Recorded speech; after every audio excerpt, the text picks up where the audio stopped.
So this is, I guess, a part two to an ongoing series. So I do want to apologize because in my own neurotic mind, I thought, oh, people probably won't get the naming it Confessions. One is a reference to Augustine's Confessions. I'm a nerd. I've always loved studying religion. It's been a passion of mine ever since I was a kid.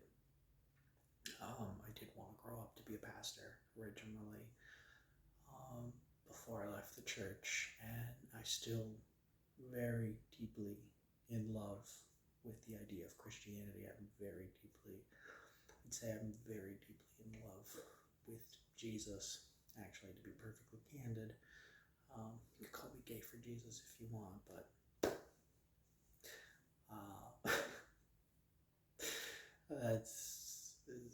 this is odd. So I don't expect anyone to take anything I say seriously. I'm not an expert. I'm just kind of a 30-year-old dude just fucking doing his thing, talking about something he's passionate about, something he thinks about a lot. I hope. Yeah, this is cathartic for me. I hope there's some form of catharsis for you as an individual if you listen to this at all.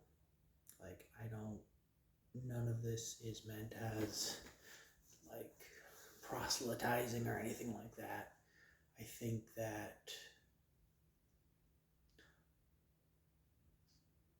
that religion is a very individualistic experience. I really hate when people are like, oh, I'm not religious, I'm spiritual. Well, that's actually the original concept of religion. The classical definition is how one chooses to respond to the divine or the nominous. And there's faults with organized religion. There's faults with just full on practicing of individual spiritualism, because we're all susceptible. So for me personally, I found a little bit of a balance between the two.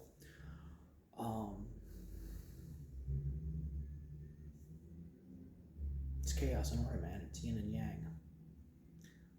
And I think it's really important for all of us to understand that. So, again, welcome to series on confessions. So, basically what I'm going to do is I'm going to give you guys my random thoughts, my random religious musings, philosophical musings.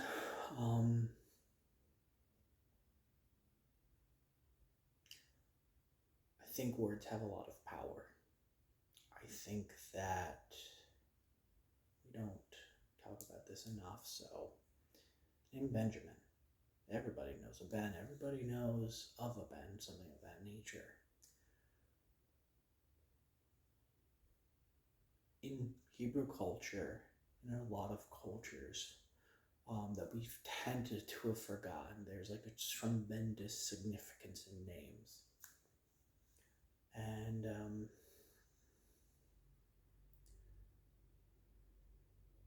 basically, you are what you're named, Jacob roughly means deceitful, liar, second best, but then he wrestles with God and he's renamed Israel. I actually don't recall what Israel means, but that's okay, because this is not this is just very laissez-faire. This is just, you could imagine me, I actually hope if anyone means me, it's literally just putting my face on a Charlie Day from the Pepe Silva Mail episode, because that's what it is. For me, it's all grasping at straws to get some. That's what I think it is. That's what I think all theology is. It's all of us grasping at straws to calculate the incalculable. I know a lot of people jokingly say, oh, God is a woman. God could be a woman. We could be completely wrong.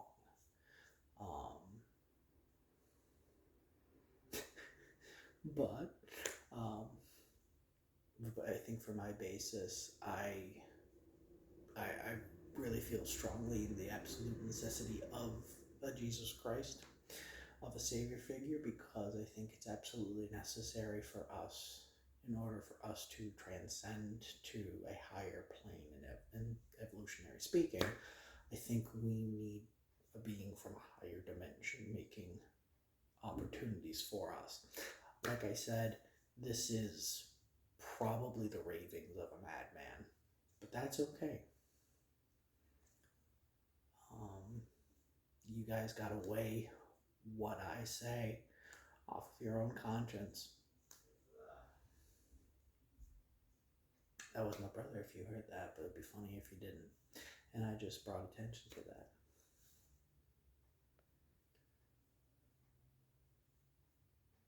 So, the positive lesson I really wanted to talk about today is a story of a prophet known as Micaiah. It's in the basis of the book of 1 Kings chapter 22. I'm going to paraphrase.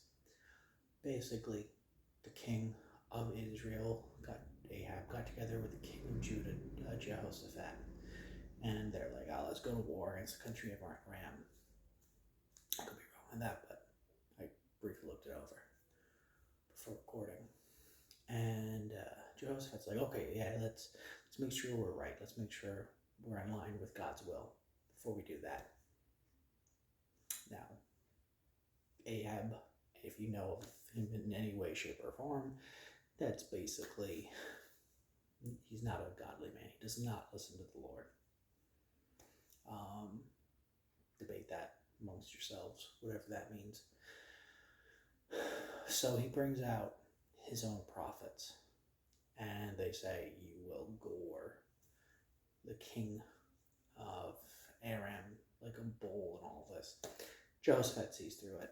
It's like, this is just a lot of lip service. Can we actually get a prophet? Can we actually get like a mystic to come? Someone who actually can see the big picture. Ahab's forced to admit there is one person we could call on, but he never says anything I want to hear.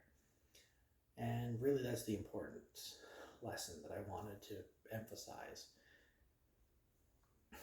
That what we choose to allow into our life will ultimately determine the outcome of our life.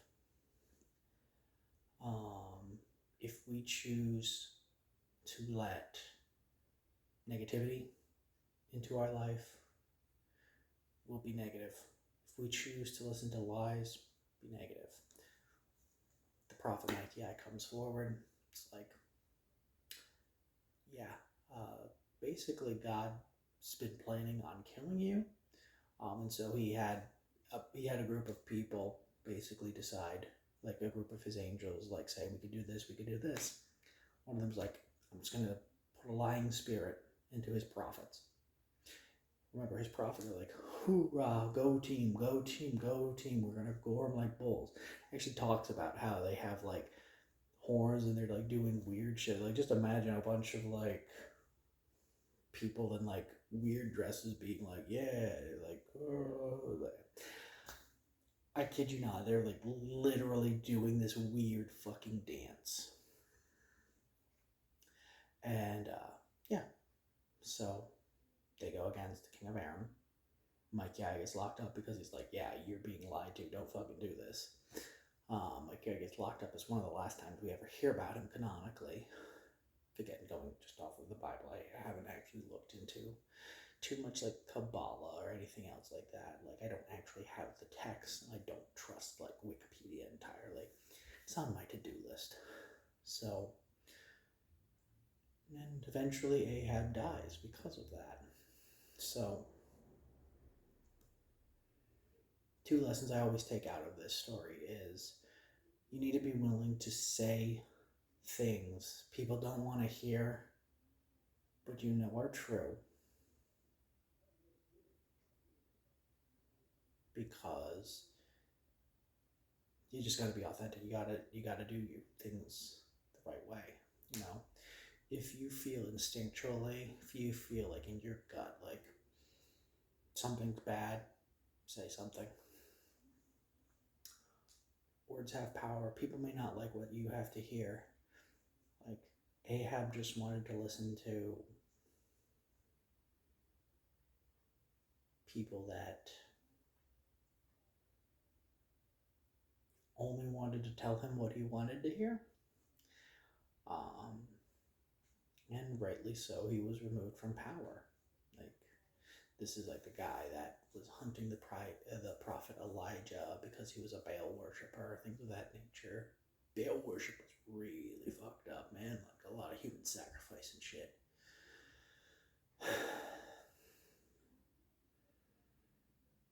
Like,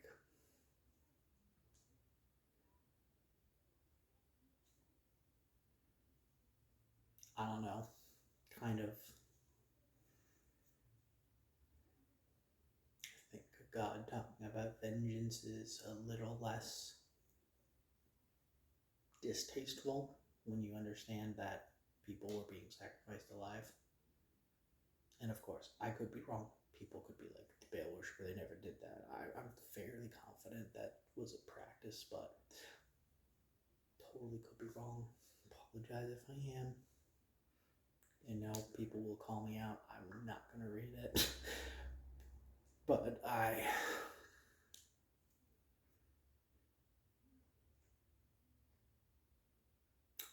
positive speaking. Part of this is also for my own personal growth because I do really want to speak positivity into the world. I do really want to speak love into the world. And it's hard. It's very hard. It's very hard to do the right thing.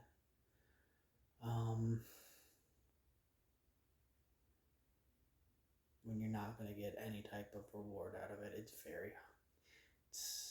very easy to do the wrong thing and think of yourself as being the right person, or think of yourself as being in the right. Like,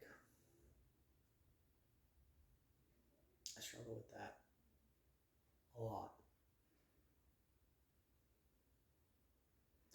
And, you know, my heart breaks for us millennials because, you know, we've been through a lot of shit that is heartbreaking. Like, we've been through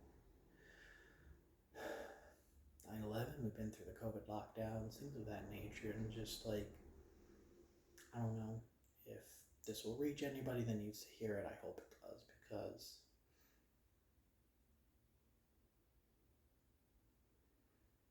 I hope you guys do better. I hope we as a community can do better. I pray a lot for that. Because even if it's just a cathartic exercise, just the release of tension, speaking the positivity into the world, I feel helps make it a better place. So I hope this helps somebody.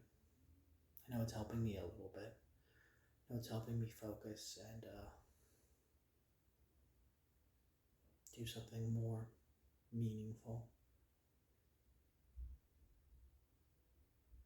But anyway, blessings to you, whoever you happen to be. I don't know, maybe we're gonna start a dialogue. Message me, fucking comment on the video. Whatever. Again, this is me being out of it and just, again, trying to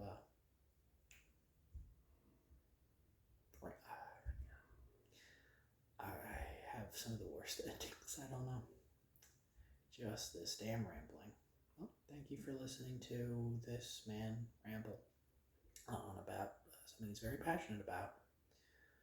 And 100% not thinking anything's going to come of this, but blessing to you.